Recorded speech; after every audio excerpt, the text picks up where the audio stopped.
ফেরাউনের মেয়ে ডাক দেয়া বলে, আব্বা, ও আব্বা, আনিস সামাওয়াতি ওয়াল আরদ রব্বুন গায়রু রাব্বিক, ও আব্বা, আসমান জমিনের ভিতরে আপনি রব ছাড়া, আপনি আল্লাহ ছাড়া আর কোন রব আছে কিনা? ফেরাউন ডাক দেয়া বলে, না না না, আসমান এবং জমিনের ভিতরে আমি ফেরাউনই তো আল্লাহ, আমার পরে আর কেউ কোনো আল্লাহ নাই, আমি একজনই আল্লাহ। মেয়েটা ডাক দেয়া, বাবা, আমিও তো জানি আপনি তো একজনই আল্লাহ, তবে আমাদের ঘরের যে মহিলাটা আমার মাথার চুল আশ্রয়, ওই মহিলাটা তার হাত থেকে চিরুনি দিয়া মাথার চুল আশ্রয়তো, চিরুনিটা পড়ে যাওয়ার পর মহিলাটা বিসমিল্লাহ বলিয়া চিরুনিটা উঠাইছে।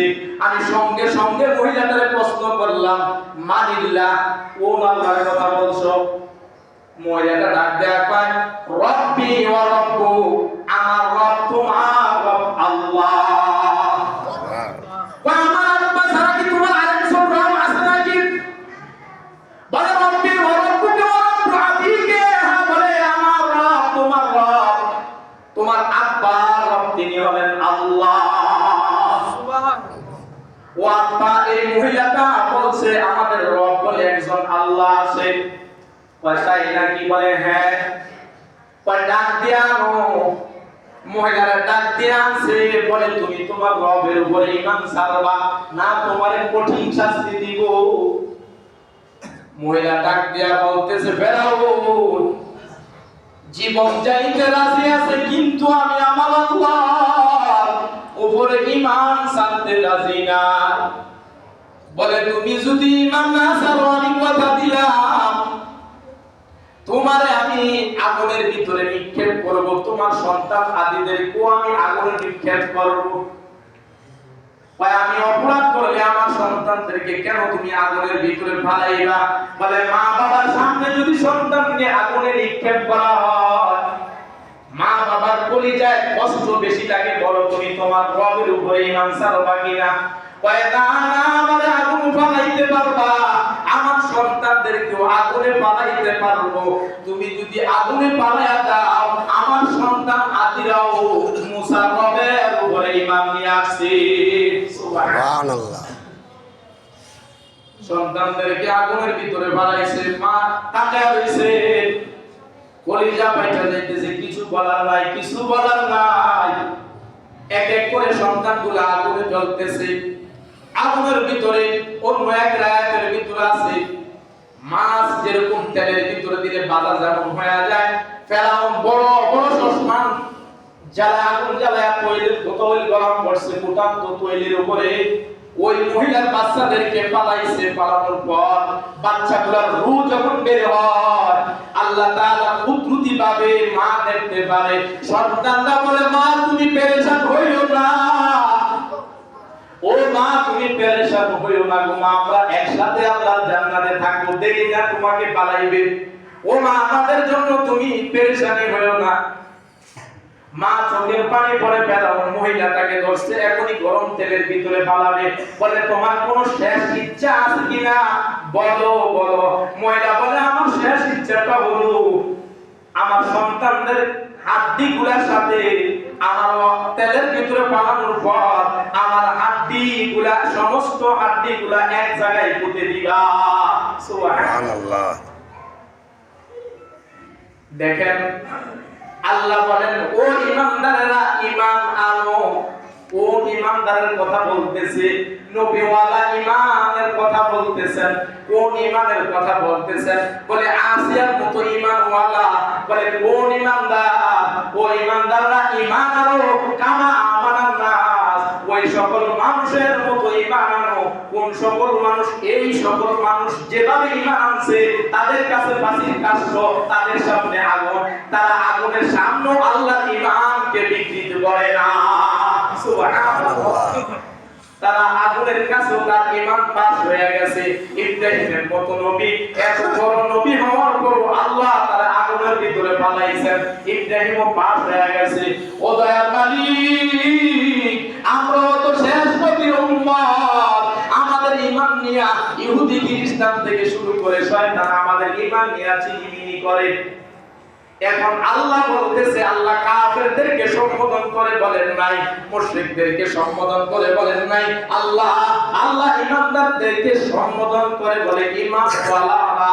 ওই ঈমানওয়ালারা যারা দুনিয়াতে আমি রবকে সন্তুষ্ট করছে, রাদিয়াল্লাহু আনহুম ওয়া রাদু আন। সাহাবায়ে কেরাম এমন ভাবে নিজের জীবনকে সাজিয়েছেন, আল্লাহ সাহাবীদের উপরে সন্তুষ্ট, সাহাবায়ে কেরামও আল্লাহর উপরে সন্তুষ্ট।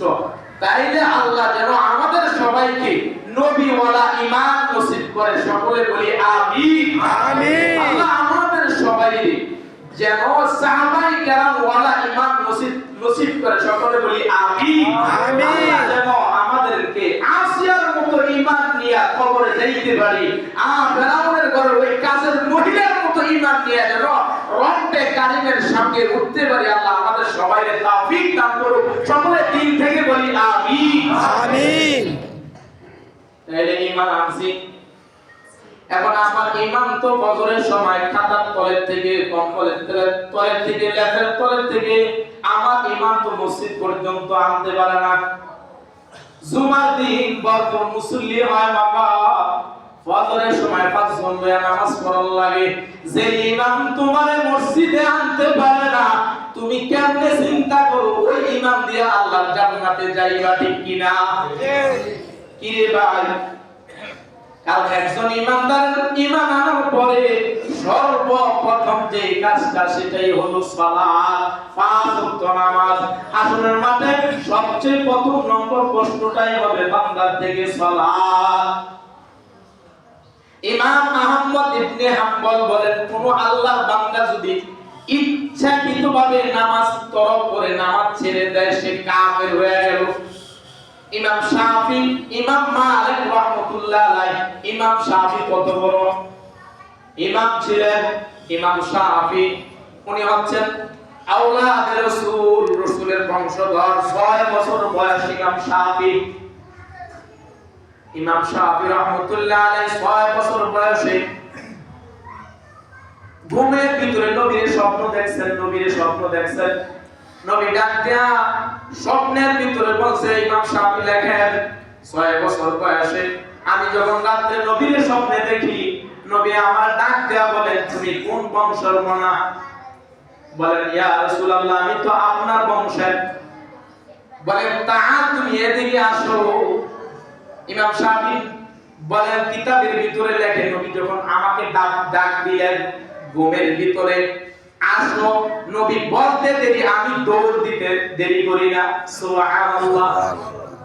আমি নবীর কাছে গেলাম, পয়গম্বরের কাছে যখন গেলাম, পয়গম্বর বলেন, মানা তুমি একটু হাঁ করো। আমি হাঁ করছি। পয়গম্বরের থুতু মোবারক থেকে একটু থুতু আমার মুখের ভিতরে ঢুকে গেছে। আর বলছে, পয়গম্বর বলছেন, শাফি তুমি এটা গিলে ফেলো। আমি গিলে ফেলছি। সকাল বেলায় ঘুম থেকে ইমাম শাফি রাহমাতুল্লাহ আলাইহি উঠে দেখেন, যেই ঘরের মধ্যে ইমাম শাফি রাহমাতুল্লাহ আলাইহি শোয়া ছিলেন, ওই ঘরটার ভিতরে এত সুন্দর সুগন্ধি, হাজার হাজার মেশক আম্বরের মনে মনে, হাজার হাজার মেশক আম্বরের চেয়ে এই ঘেরানটা পুরো ঘরে সুগন্ধি হয়ে গেছে। সুবহানাল্লাহ। ইমাম শাফি কয়, 6 বছরের মাথা গেল, 7 বছর পর্যন্ত গেল, আমার এই ঘেরান আমার থেকে সরে না। 8 বছর, 9 বছর, 15 বছর, 20 বছর, 30 বছর, 40 বছর, 50 বছর পর্যন্ত এই ঘেরান আমার মুখের থেকে যায় না। ইমাম শাফি কিতাবের ভিতরে লেখেন, আমি যখন মাদ্রাসার দরস দিতাম, বুখারী পড়াইতাম, বিভিন্ন কিতাব পড়াইতাম, ছাত্ররা ডাকতে বলে, ও ইমাম শাফি, ও ওস্তাদ, আপনার মুখের থেকে এত সুন্দর সুঘ্রাণ বের হয়, দুনিয়ার কোনো ঘ্রাণ তার সমপরিমাণ হবে না। সুবহানাল্লাহ। ইমাম শাফি রাহমাতুল্লাহ আলাইহি কিতাবের ভিতরে লেখেন, ওই মসজিদে যখন জুমার দিন আমি বয়ান করি, মুসল্লিরা ডাক দেয়া কয়, খতিব সাহেব, আপনার জবান থেকে আপনি কথা বলার সময় যে ঘ্রাণ বের হয়, দুনিয়ার সব ঘ্রাণ বের। সুবহানাল্লাহ। ইমাম শাফি লেখেন, আমার স্ত্রী আমারে জিজ্ঞাসা করে, ও স্বামী, ও প্রাণের স্বামী, দুনিয়ায় কত রঙের বর্ণের আতর ব্যবহার করলাম, কিন্তু আপনার মুখের যে গ্রামটা এটা দুনিয়ার কোনো গ্রামের সাথে মিলে না। সুবহানাল্লাহ। ইমাম শাফি বলেন, আমার দয়ার মালিক, আমার এই গ্রামটারে তো দুনিয়ার জীবনে রাখছো, আল্লাহর কাছে দোয়া করছে, আল্লাহ এই গ্রামটা তুমি কবরও রাখো, হাসরও রাখো, জান্নাতে পর্যন্ত আমার এই গ্রামটা তুমি রাখো। সুবহানাল্লাহ। কারণ জান্নাতের গ্রামের চেয়েও সবচেয়ে গ্রাম হলো নবীর মুখের লালা। সুবহানাল্লাহ। সেই ইমাম শাফি রাহমাতুল্লাহ আলাইহি বলেন, মালিক রাহমাতুল্লাহ আলাইহি বলেন, কেউ যদি এক ওয়াক্ত নামাজ ইচ্ছাকৃতভাবে ছেড়ে দেয়, ওয়া আল্লাহু আকবার, আল্লাহু আকবার, ইমাম শাফি এবং মালিক বলেন ওই লোকটা ছাইরা দেওয়ার কারণে সে কাফের হবে না, কাফের হবে না। ইমাম শাফি বলে, আমার মতো যদি দেশটা শরীয়ত মোতাবেক চলতো, লোকটা কেন নামাজ পড়লো না, এর জন্য তার শরীর থেকে মাথাটা আলাদা করিয়া দাও। কেন সে ইচ্ছাকৃতভাবে নামাজ ছেড়ে দিল?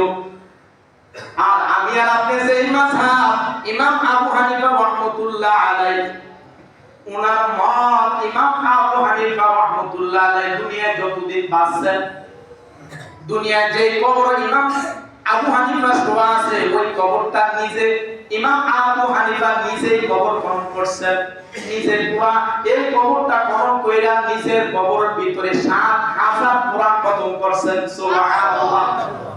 ইমাম আবু হানিফা যেই কবরে শোয়া আছে, দুনিয়ার জীবনে উনি ওই কবরটার ভিতরে লক্ষ লক্ষ রাকাত নামাজ পড়ছেন। সুবহানাল্লাহ। সেই ইমাম আবু হানিফা রাহমাতুল্লাহ আলাইহি বলেন, কেউ যদি ইচ্ছাকৃতভাবে ফরজ নামাজ তরক করে, সে কাফের হবে না, কাফের হবে না, কাফের হবে না। তবে যদি ইমাম আবু হানিফার মতো দেশটা চলতো, রাষ্ট্র ব্যবস্থা যদি থাকতো, তাহলে পুলিশ আইসা তাকে অ্যারেস্ট করবে, অ্যারেস্ট কইরা নিয়া জেলখানার ভিতরে নিয়া ওযু বানায়া বলে নামাজ পড়, নামাজ পড়লে বাঁচতে পারবে। আর যদি নামাজ না পড়স, তাইলে মাথার তাল্লা থেকে নিয়া পায়ের তাল্লা পর্যন্ত জরাবা ইয়াসরিবু, মারামারি অর্থাৎ বেতের আঘাত করতে, এমন ভাবে আঘাত করবে যেন পুরো শরীরে থেকে রক্ত বের হয়। এটার নাম নামাজ। এটাকে নামাজ বলে। এই নামাজ ৫ ওয়াক্ত নামাজ। মান তারাকা সালাতা মুতাআম্মিদান ফাকাদ কাফা। কেউ ইচ্ছাকৃতভাবে নামাজ ছেড়ে দিল, রাসূল বলে সেজন্য কুফরি করলো। আল্লাহ আমাদের সবাইকে ঈমানের উপরে নামাজের তৌফিকটা, যেহেতু এই মাস রজব মাস প্রায় শেষ করে যায়, এই মাস যেহেতু নামাজের অবতীর্ণ মাস, মেরাজে গিয়ে আল্লাহ নামাজ দিয়েছে, তার উম্মতদেরকে আল্লাহ তাআলা প্রিয় হাবিব মুহাম্মদ রাসূলুল্লাহ সাল্লাল্লাহু আলাইহি সাল্লামের উম্মতদেরকে দামি একটা ইবাদত দিয়েছে, সেটা হলো সালাত। আল্লাহ আমাদের সবাইকে ৫ ওয়াক্ত নামাজ তাকবীরের উলার সাথে যেন আদায় করতে পারে, আল্লাহ আমাদের সবাইকে তৌফিক দান করুক। সকলে দিল থেকে বলি আমিন, আমিন। নামাজ কত বড় এক ফজিলতের জিনিস। বাপ নামাজ পড়ে, সন্তানটা নামাজ পড়ে না, কম্বলের করে ঘুমায়। প্রত্যেক মা বাবা তার সন্তানকে ৭ বছর বয়সে নামাজ শিক্ষা দেওয়া ওয়াজিব। ১০ বছর বয়সে সন্তান যদি নামাজ না পড়ে, তাহলে বেত দিয়ে আঘাত করা ওই মা বাবার উপরে কর্তব্য। যেমন এই কথা ময়দানে মহাশয় না বলতে পারে, আমার আব্বা নামাজ পড়ে তো জান্নাতে হয়ে গেছে, আমার তো একদিনও নামাজের কথা বলে না। আল্লাহ, আমি যেহেতু জাহান্নামে যাব, আমার আব্বারে আসো আমার পাঠা, আমার আম্মারে আসো আমার পাঠা, অতএব এদেরকে ছাড়া আমি জাহান্নামে যেতাম। এজন্য ময়দানে মহাশয় বাঁচতে চাইলে আমি আমার কাজ হলো বলা, এদেরকে বইলা দেওয়া, বারবার বলা। না বললে তো আমি যে বললাম, এখানে তো সিসি ক্যামেরা ফিট করা আছে, আমি কোন কথা বলছি, আমি কারে কি বলছি, সবগুলা রেকর্ড হচ্ছে। আপনি বলছেন, আপনি আল্লাহর কাছে পার পাইবেন, বলেন নাই আপনি ধরা খেয়ে যাবেন। আল্লাহ আমাদের সবাইকে নিজেও যেন নামাজ পড়তে পারি, যারা নামাজ পড়ে না তাদেরকে যেন বলতে পারি, মসজিদমুখী করতে পারি। আল্লাহ আমাদের সবাইকে তৌফিক দান করুন, বলি আমিন। যে কথাগুলো আমি বলছি, যারা শুনছি, সবাইকে আল্লাহ যেন কথাগুলোর উপর আমল করার তৌফিক